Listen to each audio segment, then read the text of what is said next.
Welcome back to Turpentine VC, the podcast where we discuss the art and science of building successful venture firms, VC to VC. Today, we're airing excerpts from my talks with Tom Tunguz, general partner at Theory Ventures, which just announced their $450 million second fund less than 2 years after launching. Tom and I spoke in January of 2024 to dig into Theory's approach to concentrated portfolios and his contrarian take on decentralized infrastructure and AI. Then we spoke a few months ago specifically about the future of data businesses, another key part of the firm's thesis. Please enjoy. Tom, welcome to the podcast or podcasts. Thanks so much for joining. Thrilled to be here. Thanks for inviting me. So, Tom, let's start with the theory behind Theory. Given that you're entering a very crowded venture market, how did you think about, hey, where do you want to fit in within the ecosystem? Where did you want to differentiate? Walk us through kind of the idea maze of how you thought about getting your fund off the ground and where you wanted to play when you thought about fund size, when you thought about portfolio construction, where you thought about where you wanted founders to see you in market compared to all these other amazing firms that have been around for a long time.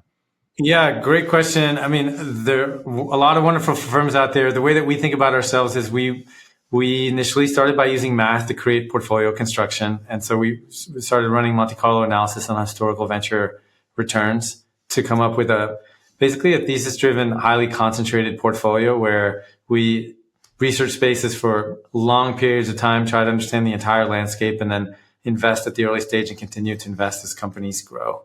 That's the core idea. And today we're a team of 6 people all pursuing that vision. Yeah.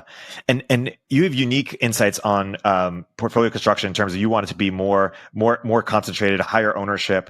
Talk about how you got to conviction on that being the right opportunity. Yeah, I think there's 2 dominant models in venture capital. I think there's you would call it like the Y Combinator, build an index, very, very broad, and then ideally have a growth fund or a mid-stage fund to be able to pick up the winners and then concentrate. And then the other is what you might call the classical venture model, which is very early bets with significant ownership, where over time you're able to drive a lot of returns for investors. And we think the U.S. venture capital asset class grew from about $8 to $300 billion over the last 12 years. 81% of those dollars, according to PitchBook, are from non-traditional VCs. And as we start our firm, one of the things that we need to do, and this is the advice that we give to startups, is we need to focus to be able to win. And so our goal is to be able to focus on categories that we really care about, go really deep. And then once we have a lot of conviction in those businesses, help them grow as quickly as we can, both with advice, but also capital. And that $300 billion number, where do you expect that to be in the next few years? Yeah, I think it settles to somewhere around like 150 to 180 would be my guess. So pretty significant correction. Obviously, the vast majority of those dollars are kind of in the mid to late stage, just sort of definitionally. So I think, and where will it be in 5 or 10 years is much harder to predict. But I do think over the last 10 years, the venture capital asset class has become institutionalized. If you think about like what David Swensen did at Yale, 30 to 50% in privates, that's here to stay. And one big part of it is index investing is dominate the public markets. And the second is the total number of publicly traded companies in the US is significantly less. And the last part is 25 years ago, a company with 25 million in trailing could go public. Today, you probably need 150 million in trailing. So if you're an institutional investor and you want exposure to some of these early mid-stage companies, the only way to do that is through privates. Yeah. And so if we go down from 300 to 180 or 150, almost cut in half, where does that get cut from? Is it multi-stage firms just lower their fund size significantly? Is it just that there's no new entrants? Is it that a lot go out of business? Is it all the above? How does that happen? Yeah, I think, well, one, you have hedge funds who are public and private. I would imagine they're looking at public multiples on a relative basis and thinking that the public markets are more attractive. If you want to play the AI trend as an institutional investor, Microsoft is actually a really phenomenal way of doing that. And so I wonder if some of the hedge fund money moves out. The second is that really big growth funds will be much harder to raise than they have been in the past. And the top firms will continue to do that. But, they called, and I just learned this term during the fundraise, staple funds. And that term means raising an early stage fund and then I have a growth fund. And they're called stapled because in order to invest $1 in the early fund, you must invest $2 or $3 in the growth fund.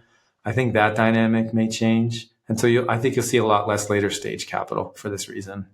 Yeah. And so what's your advice to emerging managers? You are an emerging manager, although, at quite a big fund. A lot of emerging managers listening to this thinking about, hey, what's the market like? How big of a fund can I raise? But also, what is an approach that will resonate with LPs in this market? When you're advising emerging managers, what is some of the non-common advice that you're giving? I think the most important thing, well, one, if a strong track record with DPI, I think is the golden ticket in this ecosystem. The other, so I would say like 6 months ago or 9 months ago, the fundraising market was quite difficult. And that's just because many LPs were reevaluating their investments. And there was obviously the US public markets crashed, the geopolitical tensions with China, the real estate implications or the implications to real estate of 400 basis points of increase in the Fed funds rate, and what that means for the value of those assets. I think at this point, a lot of the repricings of the private portfolios have come through, and limited partners or institutional investors have a better sense of where they stand, which is a good thing.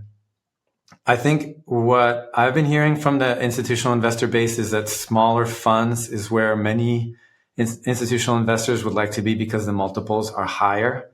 And so the most important thing is to be able to find LPs who are interested in potentially moving from like bigger multi-stage down to smaller funds, and asking qualifying questions about how many emerging managers have you backed in the last 18 to 24 months is a really good way of figuring out whether that LP could be a fit. And what types of strategies do you think are most differentiating? People are asking, should I differentiate on sector specific? Should I differentiate on geo specific? Should I try to do something different with portfolio construction? What do you think are the types of strategies that really resonating in market outside of sort of, hey, we've got some DPI, it's great references, et cetera? I think that the really important question when you have a startup is, I have a product idea, I have a product, and I have go-to-market strategy, and they all need to align. And the companies that work really well are the ones that are able to draw a line through those 3 points. I think it's the same for early stage fund managers, where you can focus on AI, super crowded category. If you have a proprietary network or access, you can make it work. You can come up with a different sort of fund strategy. There are a handful of friends who are starting SaaS roll-up funds where they buy companies that they're growing at like 10 to 20%, 10 to 30% and profitable, and they're rolling them up as a way of creating a next generation constellation, which is a publicly traded company that does this. And so I think it's just about like the consistency of vision and some specialization that's defensible. And it's not that there's like a unique specialization, but just as long as it's like a very consistent story, you can be in a good place.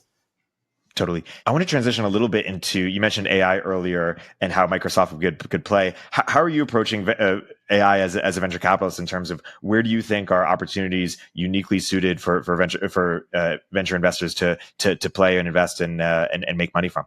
Yeah, great question. I mean, I think so at the highest level, okay, who's earning the most money from AI right now? It's OpenAI, like 1.3, 1.5 billion in run rate. That's what they've said. Microsoft has two businesses that, when you total them, are roughly the same size. And then there's sort of everyone else. The foundation model is a really difficult place, I think, for small venture firms like ours to play, just because of the capital intensity of those businesses. Where we're spending a lot of time is trying to understand the tooling. Like we interviewed a bunch of data leaders, about 25 of them over the last couple of months, and only one had actually deployed an LLM inside of production.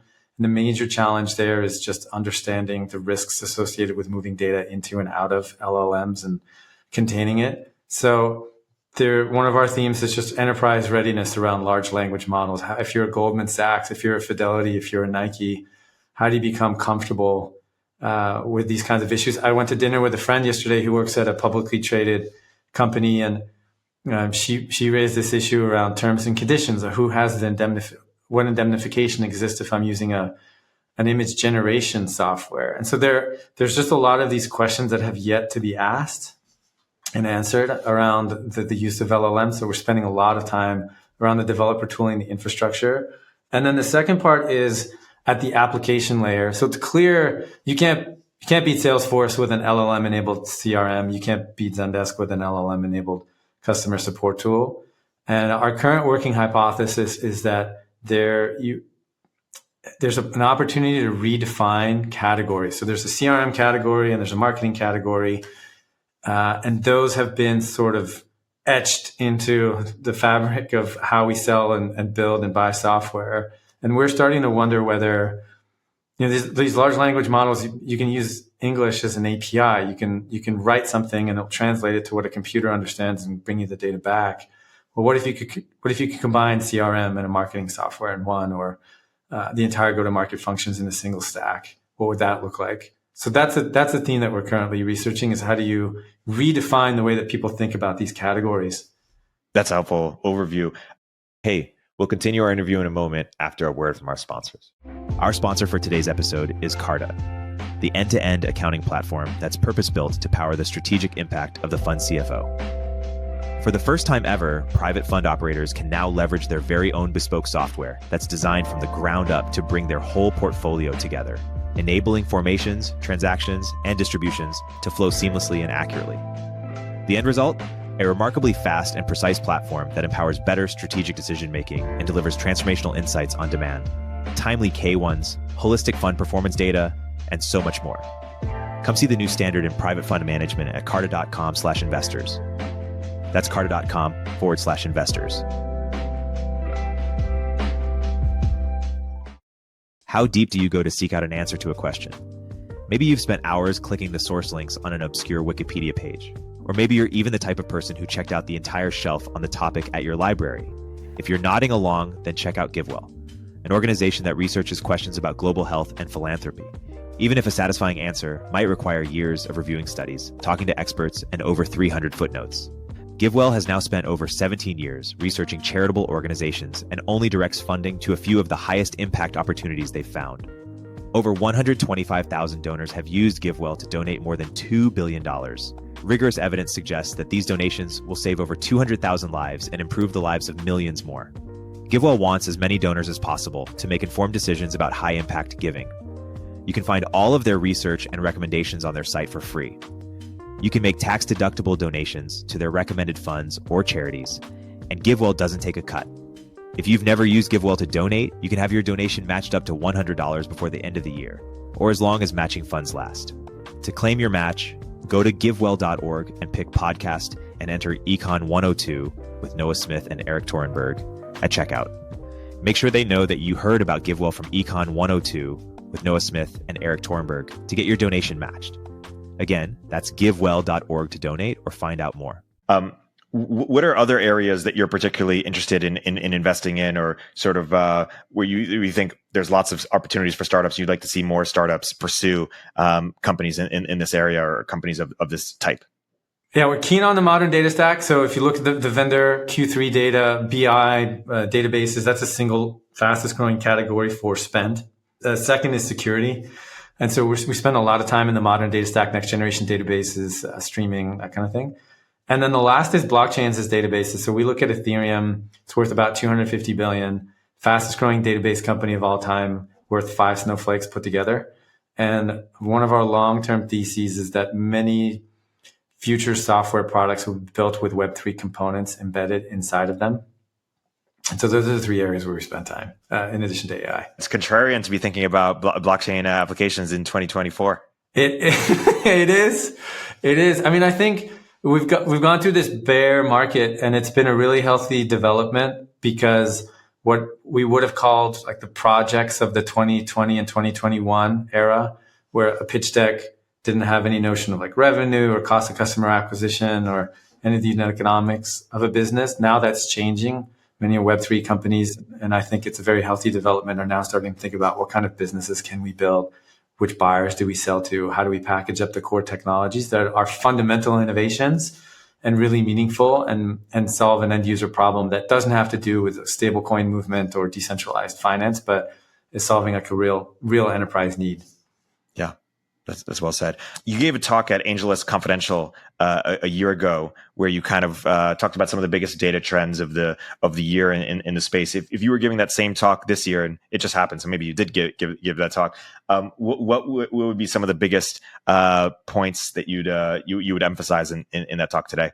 Yeah, I think data teams are becoming software engineering teams. Historically, they've lived sort of downstream of the analysis, right? You build a product, that product produces data, your customers do stuff that produces data, and then you ship it to the data team and they do a bunch of post hoc analysis. Now data is becoming fundamental to the building of applications, right? Personalization or risk scoring or chatbots, and so the data teams and the software engineering teams are converging, and there's a lot of opportunity to build software to enable that to happen, because you know that hasn't existed before.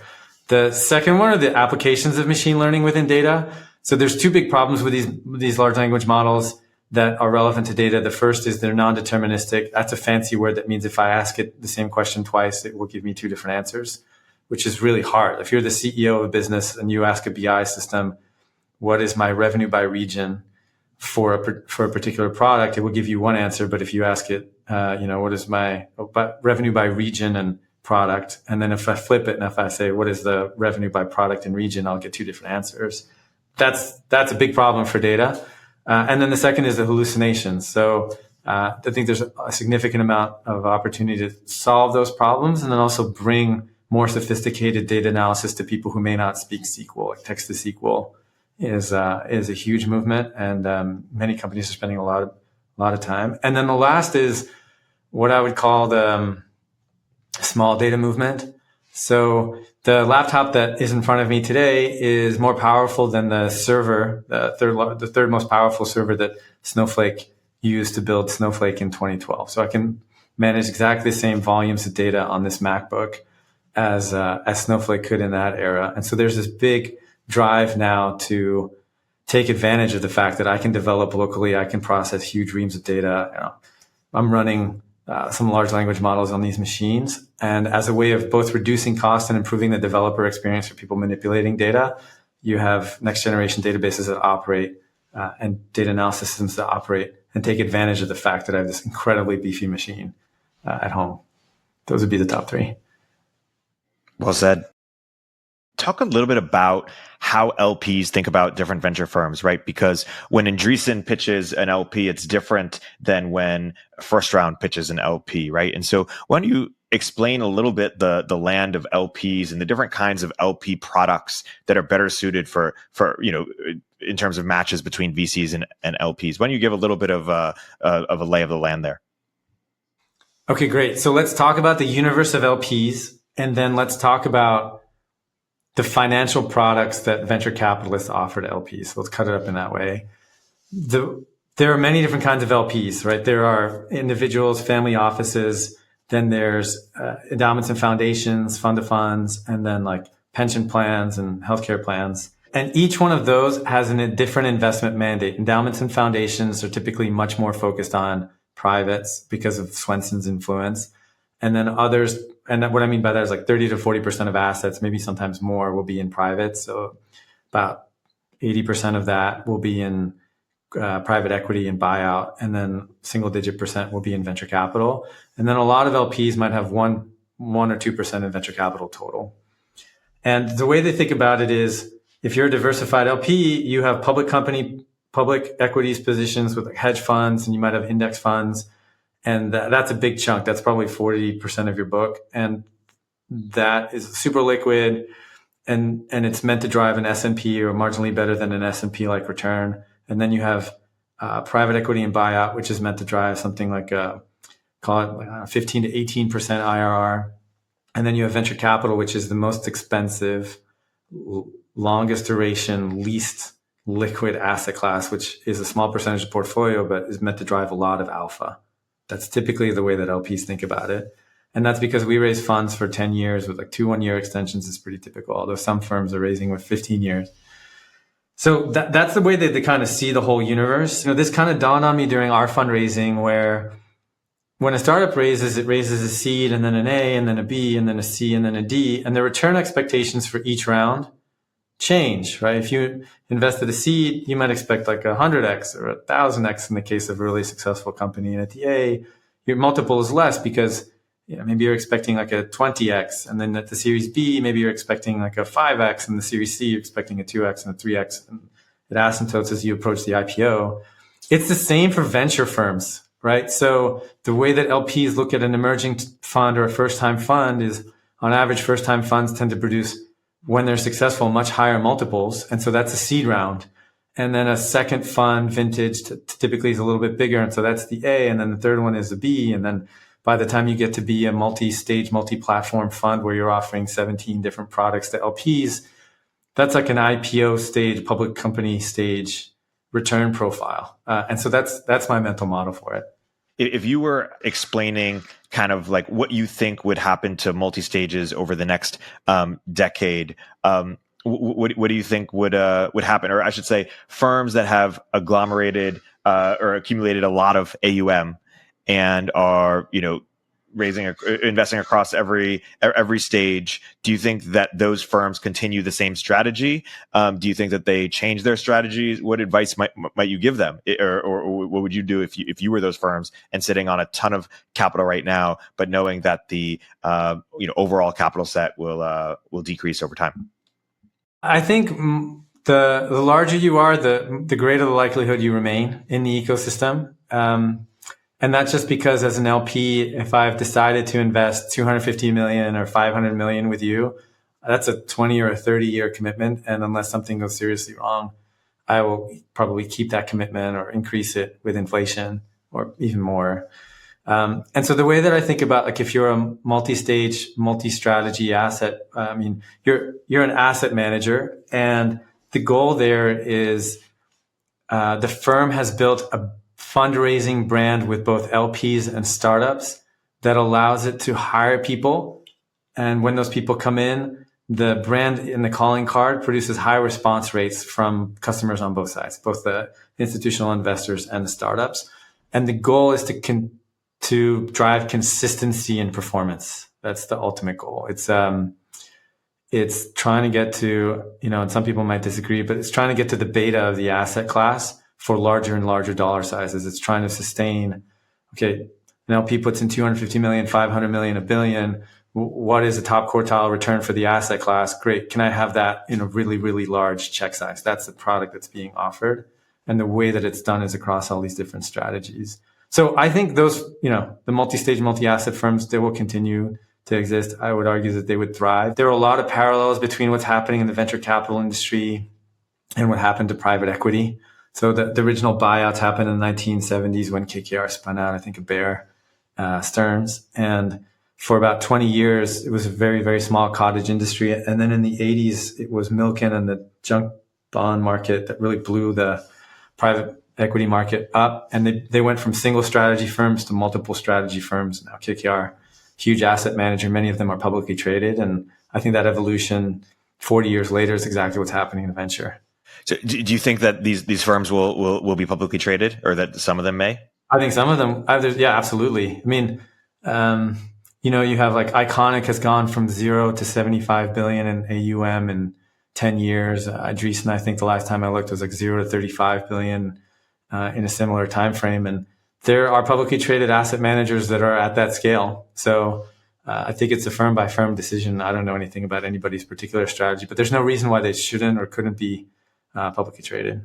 Do you think that they will also get into different, sort of public market investing or sort of real estate, or just kind of things that have nothing to do with venture? I think so. I mean, I think, the goal of most businesses is just to continue to increase in size. And if we trace like the history of venture capital, right, it was initially just like seed stage, and then there's mid stage, and then there's growth stage. And we talked about the hedge funds crossing over, investing between public and private equity, offering that product. And some venture firms have started high net worth individual asset management, right? So they're in that business, and a couple of firms have started secondaries businesses where they buy existing LP and GP stakes. So that's another financial product. One firm that I know of has started like a structured credit product that lends dollars to companies that may or may not be in the portfolio. So now all of a sudden there's a debt product in there. And so starting from like a $3 to $5 million check, all of a sudden you have all these different flavors, matrix that over a bunch of different geographies, and you have a pretty complex product suite. And again, like if you think about the ultimate business of an asset manager, it's about being able to deliver returns and building a brand on both sides where LPs will take your call and founders will take your call. And so if you continue to expand and you have that brand, you can hire some great people to use it effectively.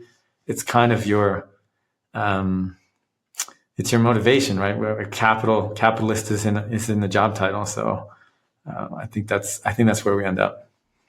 Yeah. Hey, we'll continue our interview in a moment after a word from our sponsors. Hey everyone, Eric here. In this environment, founders need to become profitable faster and do more with smaller teams, especially when it comes to engineering. That's why Sean Lenihan started Squad, a specialized global talent firm for top engineers that will seamlessly integrate with your org. Squad offers rigorously vetted top 1% talent that will actually work hard for you every day. Their engineers work in your time zone, follow your processes, and use your tools. Squad has front-end engineers excelling in TypeScript, React, and Next.js ready to onboard to your team today. For back-end, Squad engineers are experts at Node.js, Python, Java, and a range of other languages and frameworks. While it may cost more than the freelancer on Upwork billing you for 40 hours, but working only 2, Squad offers premium quality at a fraction of the typical cost, without the headache of assessing for skills and culture fit. Squad takes care of sourcing, legal compliance, and local HR for global talent. Increase your velocity without amping up burn. Visit choosesquad.com and mention Turpentine to skip the waitlist.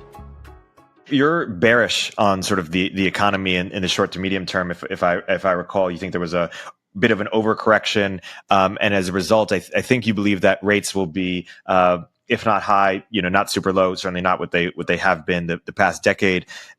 Is that true? And if so, does that mean that you're bearish on industries that kind of depend on low rates, or unpack that a little bit? So the futures market, the last time I looked at it, the bond market is pricing a rate cut in Q3, Q4 of 24.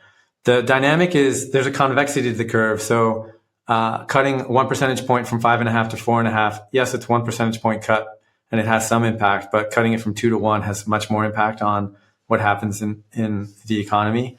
So I think, but the economy is strong, and or at least that's what the numbers say. And what we're starting to see finally is, like, you look at like the Datadog earnings, a couple of other companies, that Microsoft earnings, people are starting to see a bottom where the decline in growth rates has stopped, and some of them are picking up growth again. It's not broad, but you're starting to see some, and even in the private markets, a bunch of portfolio companies are starting to get their footing underneath them after missing a couple quarters. And then the earnings surprise, which is a measure of how much more positive the earnings are for public companies, is off the charts for a lot of software businesses. So I think we're, who am I to predict? But I think we're at a place where we're close or touching the bottom. And I would expect that, like, the back half of next year is stronger. Gartner, again, trying to predict the future, but their overall numbers for growth, they predicted in 22, 9% software growth year over year. In 23, which is this year, is 13%. Next year, they've raised the expectations to 14%. So there are a lot of positive signs, I think, for, call it 2 to 3 years from now, that you'll have good positive multiple expansion, and there'll be a lot of appetite for software. Yeah, there are a lot of firms over the past few years. There were SaaS-specific firms or fintech-specific firms that it feels like were built for a previous economy, but now we're entering sort of a world in which rates are higher, and thus the sort of multiples. We can't expect kind of the same ones we've been having. Do you agree with that framework? Do you think that's unique to SaaS or fintech, or just kind of across the board, or what does it mean for those two sectors in particular? Yeah, I think software, the median publicly traded multiple over the last 15 years, about 5.5x forward revenues to EV, to enterprise value. And we went through a period where, like, Snowflake traded like 89 times forward, and there were a lot of companies in the 30 to 50.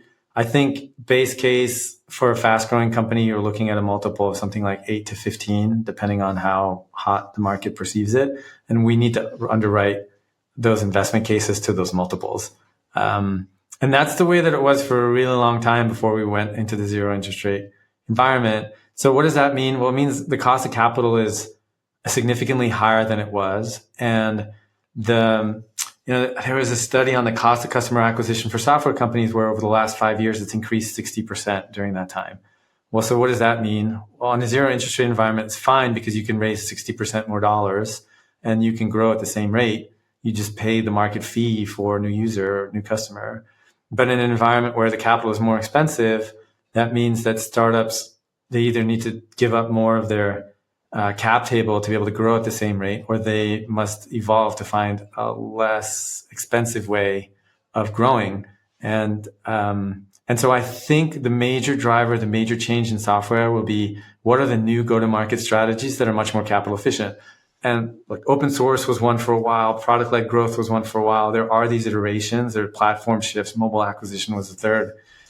And we'll be looking here in the next couple of years for an innovative way of acquiring customers. We could argue that like the rippling suite strategy is another way of doing it, where offering a whole bunch of bundled products as a single package is an innovation that is a pretty market departure from the best of breed last 15 years that Salesforce catalyzed. Gearing towards closing here, why don't you talk about the future of theory? What do you hope that this looks like in a few years? We've seen firms like USV and Benchmark kind of stick to their knitting and have their ideal fund size and stay the same. And we've also seen firms like Thrive and A6Z and Founders Fund and Sequoia, add more product lines and aggregate AUM, and both types of firms have had massive success. So how do you think about where you go from here?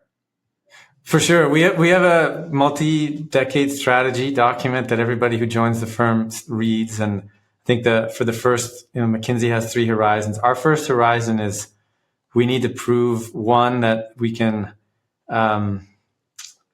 attract the right limited partner base, 2, that we can hire the right team, and then 3, demonstrate that the idea behind our model of this like thesis-driven concentrated approach resonates in the market, and we can win. We can win in competitive situations. And so I think for funds 1 and funds 2, that's the objective, is to demonstrate that the model works. And in the medium term, it's about continuing to use math to make sure that the numbers are on our side to generate really high multiple funds. That's our North Star. Fund 3, Fund 4, what do you think fund size would be? That's well, the market will determine it, right? So I think we'll remain very, very concentrated, and the goal is to be a really strong capital partner to startups. How do you determine the right amount of companies per fund? What is sort of the ideal concentration versus what's not enough companies or what's too many?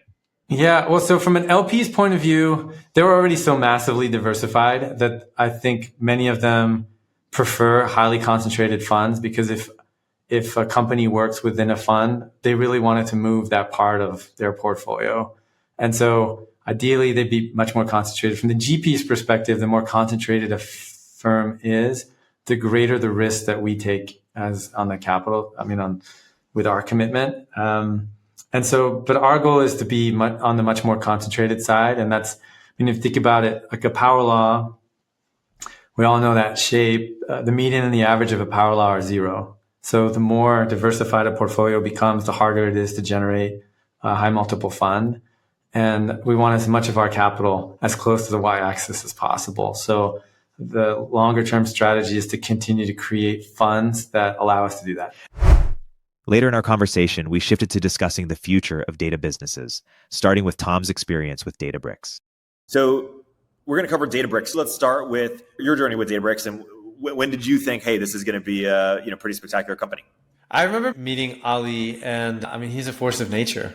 And clearly, he was coming out of the Berkeley labs, and they were commercializing Spark. Spark was a very difficult technology to run by yourself, and Databricks was building software to manage it. And many of the leading data scientists were using this technology as a way of manipulating enormous data sets to get them from whatever unstructured raw place they were into whatever place and packaged output they needed to be. And I think he's just done a phenomenal job building a really aggressive company. I think the story, one of our founders is building within the data ecosystem, and he went to an event with Ali. And I think the story really sort of encapsulates his business aggression, which in my view is an extremely good thing.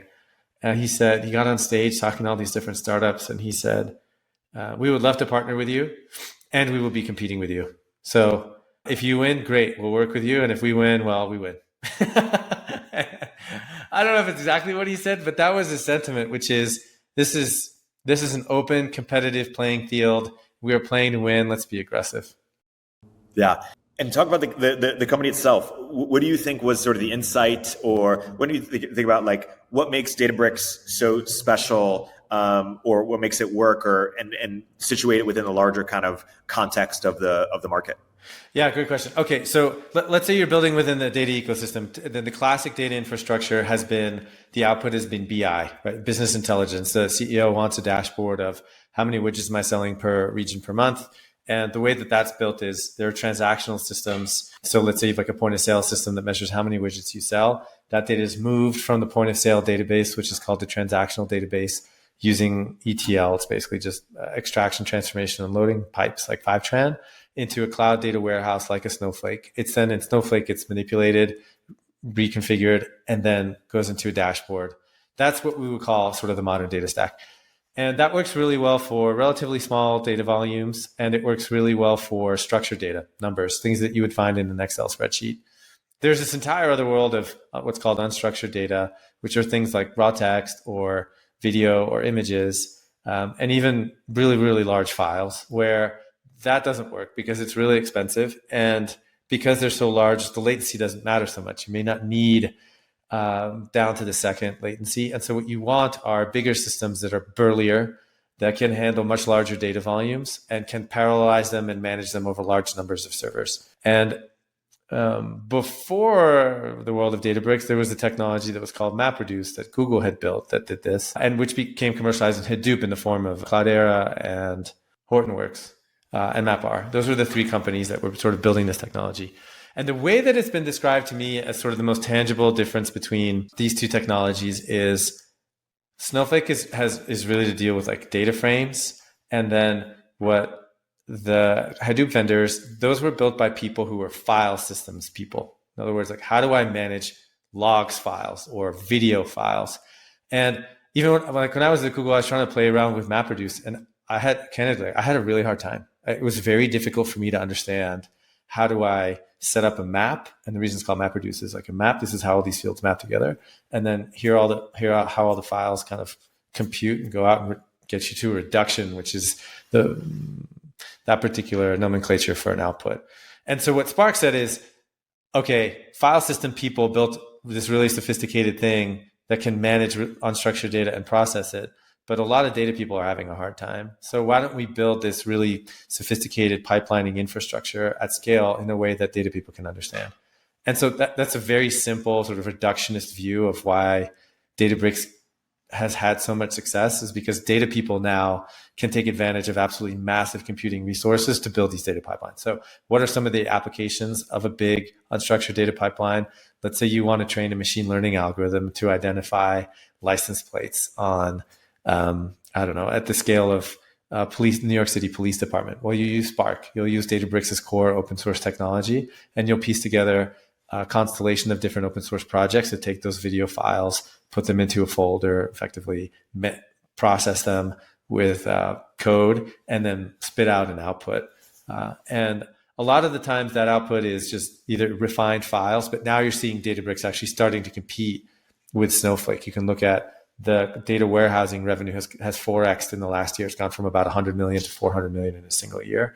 And 2 years ago, we would ask enterprise buyers, are you using Databricks for BI? And the answer broadly was no. It was very difficult to find anybody. And now we're hearing about them more and more. So these two worlds of the structured data and unstructured data are starting to converge. And that's why there's increasing competition between Databricks and Snowflake. What else about the data catalog sort of, line of discussion is worth mentioning or making sure that that's being kind of fully understood here about the significance of it? It's a strategic component to the infrastructure that historically has been very difficult to commercialize. So there are some great companies building data catalogs, but because it's not self-updating and because nobody really owns it, no one is basically promoted for managing a beautiful data catalog, it's probably a complement to one of those key products, business intelligence, compliance, data quality, security, rather than a standalone product. And so now all of a sudden, and I think we'll start to see this more, Snowflake and Databricks will start to compete or at least step on the toes of some of their key partners, particularly because they're vying for bigger and bigger markets. They want to show higher and higher growth rates. And so they'll probably start to acquire or compete as they push out. The most valuable commodity in this space is a compute workload. It's not storage, but they're related. But what Snowflake and Databricks are both competing for is the opportunity to process data. They want compute. Storage is important because if the storage is with Snowflake, then it's very easy. There's no friction associated with the compute. If it's outside of Snowflake, then you have to pay, and Amazon charges you based on ingress and egress fees moving data in and out. So there's friction there. So this is why these companies they care about the storage, but the crown jewels, the most valuable part, the filet mignon of this market is the compute. And so that's why compute heavy workloads, ETL will be really important. Materializing all these different views like the DBTs, the five trends, I think they'll play a really key part here in the next 5 years. And it'll be interesting to see how as the elephants dance, how all these businesses need to respond. Yeah.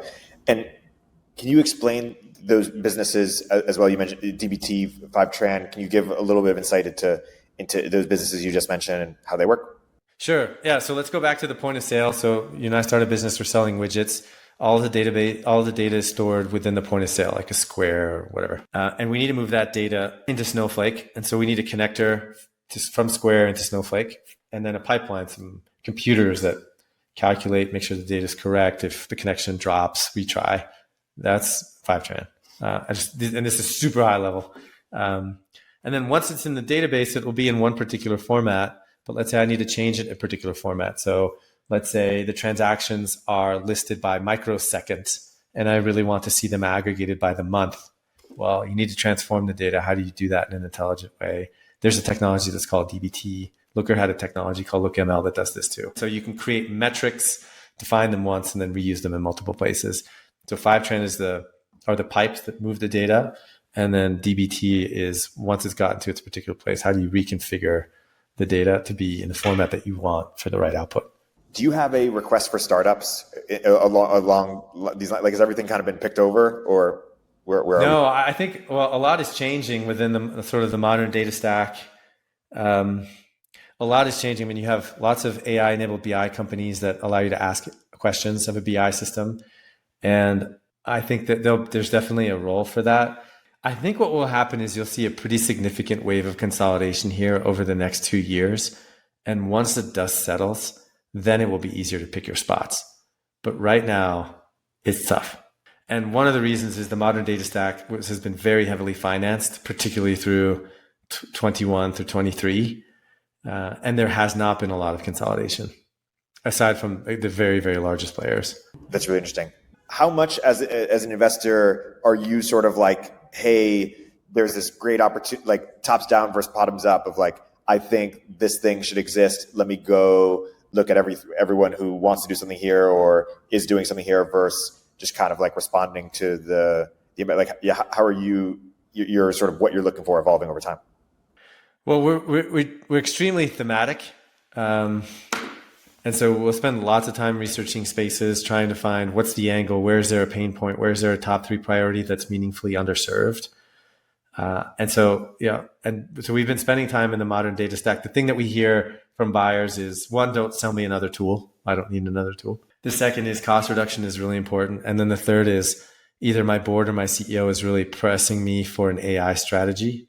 And I need an answer, but I'm afraid because I've never shipped production systems in the past. Technically, it's probably okay, but I really don't want to be fired for losing a bunch of data or exposing somebody's social security number. And so how do I make sure that those things are secure? We have looked at the large language model security space, and there are many different approaches there. So we definitely are spending time to try to understand data loss prevention and prompt injection attacks and model poisoning, data toxicity, those kinds of things. But it's also really early. I think our estimate is there's probably less than 5 million of ARR in that space today. And when you did Looker at the A or the B? At the A. And when you got excited about Looker, was BI still a very nascent space, or what was kind of what did the market look like? So in the late 1990s and early 2000s, there were four original, at least from my view, four original BI companies, just Cognos, Hyperion, Business Objects, and MicroStrategy. All those companies were worth about $2 to 3 billion, which is about 8 to 12 billion today. They were 3-layer cakes. So they had databases in them, they had caching layers, and they had visualizations on top. And they were super tightly controlled by IT. When I was working at Google, there was a MicroStrategy instance, and there was a very small team, and it took forever to get the metrics. Tableau then came out of Stanford and said, these systems are really locked down, and they're also very complicated. Let's just take the top layer of the cake, visualization, and let's have anybody be able to make a pretty chart. So that business grew to be 16 billion over the course of about 14 years, grew bottoms up $5,000 to $10,000 at a time, and spectacular outcome. And so the pendulum swung from super centralized, very structured, to very decentralized, no structure, bottoms up. That worked for a long time. Then what happened? Then the cloud data warehouses started to come around, and there was Redshift, which was the fastest growing product at AWS, and there was BigQuery, which was Google's database, and then Snowflake came around. And so the classic sort of centralized IT systems were not architected to handle that kind of a scale because the databases they had inside were for much smaller data sets. And so the idea behind Looker was try to strike a balance between centralized and decentralized control, but really build a BI system that could work natively with the cloud data warehouses. And so originally Looker would sell and bring Snowflake in because the buyer wanted a complete package. And then the Snowflake started to grow and grow and grow. It became the other way around where like Snowflake had actually many more AEs than we did. Not to say that Looker wasn't growing fast, but their ability to spend and their ability to raise capital was huge. And so people wanted this bundled solution. Now the next wave of BI, we're investors in a company called Omni, which is the ex-Looker team. And they're again striking the balance there between centralized and decentralized IT in a really beautiful way. Is there anything you think we didn't go into in full depth that you think we should cover more? Otherwise, happy to either on Databricks or any other company we've discussed, or happy to wrap on that. I think one question that we are actively researching is whether these databases like Snowflake and Databricks will ultimately be part of applications, and will they serve AI models? And I think they're trying to push in that direction. They were never architected for this. But if they can push into the path of production, it opens up a new market for them. Because I think the fastest growing part of software today, in terms of venture-backed software, are inference companies. So what does that mean? Well, you have a large language model. You do two things with models. You can train them, teach them how to predict, or you can ask them to predict. And so the first one is training. The second one is called inference. For a long time, training was by far the largest part of the market. 80 to 90% plus. All the GPUs were there just to train and train and train. Like Facebook's buying 20 billion of GPUs this year. Well, just to kind of give you a sense, and then Google and Microsoft and Amazon spending 12 to 15 billion a quarter. Half of that is on GPUs just to build out data centers. And now what we're starting to see is inference. So it's actual usage. When a user asks a question, well, you have to ask for prediction from a large language model. Where NVIDIA is trying to push into the inference market. And I can imagine Snowflake and Databricks also starting to push meaningfully into this market because the growth rates on these companies are just enormous. Like, 1 to 20, 1 to 30, 1 to 40, 50 to 150 in a year. And that's just because the demand is there. It's a commodity or relatively commodity market. But the total top line growth is staggering. So I could imagine acquisitions there for both of those businesses or meaningful product pushes, and then tying the training systems ultimately to the inference is a way of keeping all the data within an ecosystem and capturing more and more customer spend, particularly for the very largest businesses. Yeah, that's a good note. I have one more question, which is when you talk to your peers, the people whose opinion you really respect and who know the most about some of the topics that we've talked today, and you have disagreements with them about where something is or where something is going or the state of something, what is an example, or what are some of those disagreements? Value of NVIDIA in 3 years. I think that's a really interesting, if you were hosting a dinner, 2-3 years ago, the question was, what is the price of Bitcoin in 18 months, right? That was sort of the catalyst for a great debate. I think there's an equivalent question here, which is, what is the total market cap of NVIDIA in 3 years? And there are bulls who believe that the demand for GPUs is basically unquenchable here for the next 5 years as a result of small fabrication capacity, effectively very little in the US. Tesla is buying 15 billion of GPUs. Facebook's buying 20 billion of GPUs, and this kind of goes to the moon. And you believe that larger and larger models become more and more important, and they go from 150K a run to 10 million to train to a billion to train, which is what Amazon has had recently. And so you just have scale. Scale dominates, GPUs rip, and NVIDIA continues to go to the moon. It's already the most valuable company in the world. And then there's another view, which is Amazon and Google have their own GPUs. AMD released a chip set that's about 30% more powerful than the current generation of A100s. And this market ultimately reaches commoditization. I mean, you look at NVIDIA's revenue's grown 5x in the last 4 years. Profitability has gone from 4 billion in profits to about 46 billion in 4 years. We really have this like beautiful engine of a business. And so how sustainable is that? How does that grow as more GPUs enter the market? What does the dynamics look like? And what do you think is the steel man of the other side, or like the best argument or something that, could almost convince you, but not quite? Of what? That NVIDIA will be worth less? Yeah. I think the biggest argument is small language models start to really dominate. So you look at Llama's 8 billion parameter model that was overtrained on data. It's really good. And it compares favorably to 70 billion parameter models and even some 140 billion parameter models. And then a large number of the enterprise use cases don't need parameters in the billions. They need much, much, much smaller models that can be deployed on a computer or a mobile phone for privacy reasons or latency reasons. And so these big fancy GPUs become less important. I think another dynamic there is just the competition from like Google and Amazon on the Google's TPUs and Amazon's inference chips, where the bottom falls out of the market because there's this awesome paper we studied in business school called the bullwhip effect. The bullwhip is this, you crack a whip and you can see a wave going through it. Whole idea. So in business school, we had this Belgian professor and he made us play this beer game, sort of illustrate this. And there were 4 students. One was a beer maker. Another one was a wholesaler. Another one was a distributor, the first distributor, then a wholesaler, then a retailer.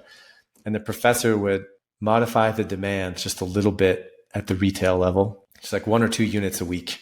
Then it would go back up to the producer, and the producer would see these massive swings in demand. And there's this great paper from the Sloan School if you want to read it. And then that massive swings in demand would go all the way down. And by the end of like 4 or 5 cycles, maybe 10 cycles, everybody in the supply chain is bankrupt. And the producers turning to the retailer and saying, what is going on? I mean, it seems like all of a sudden all these people want this beer. And then the next week, nobody wants any beer. And you can look at NVIDIA's any one of the multiples, like EV to EBITDA or PE multiple. And over the last 15 years, you see this huge spike when gaming became really big and the next generation MMOs and the first person shooters really needed beefy GPUs. And then it surged and then fell. And then there was the next generation, which was the GPUs used for crypto mining. And so the PE multiple went from about like 15, 16, all the way to 50 or 60, and then back down to around 25. And so you have this, like, particularly at the chip layer, you have this incredible amount of volatility that exists because it's not a recurring business. It's not a subscription business. And at some point, people will have enough GPUs. And this is a big reason, and I completely agree with the strategic direction, that NVIDIA is pushing more and more into software. Again, like, I would not be surprised if they start getting in the business of inference, but they've started to push into like weather prediction and lots of different other applications as a way of diversifying their revenue and stabilizing the value of the business. I think it's a good explanation of both sides. And how confident are you in your position?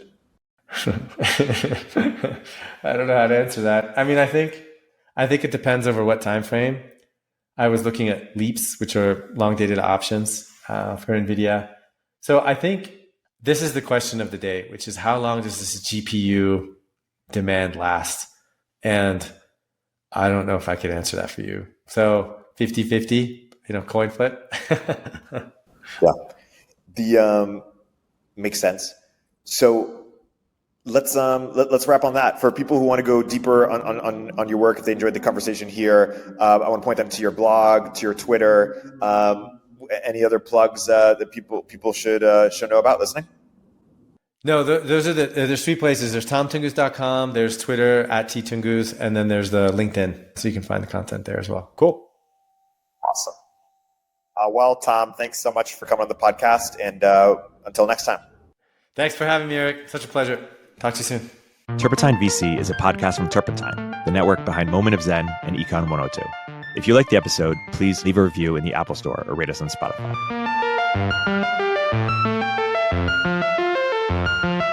Hey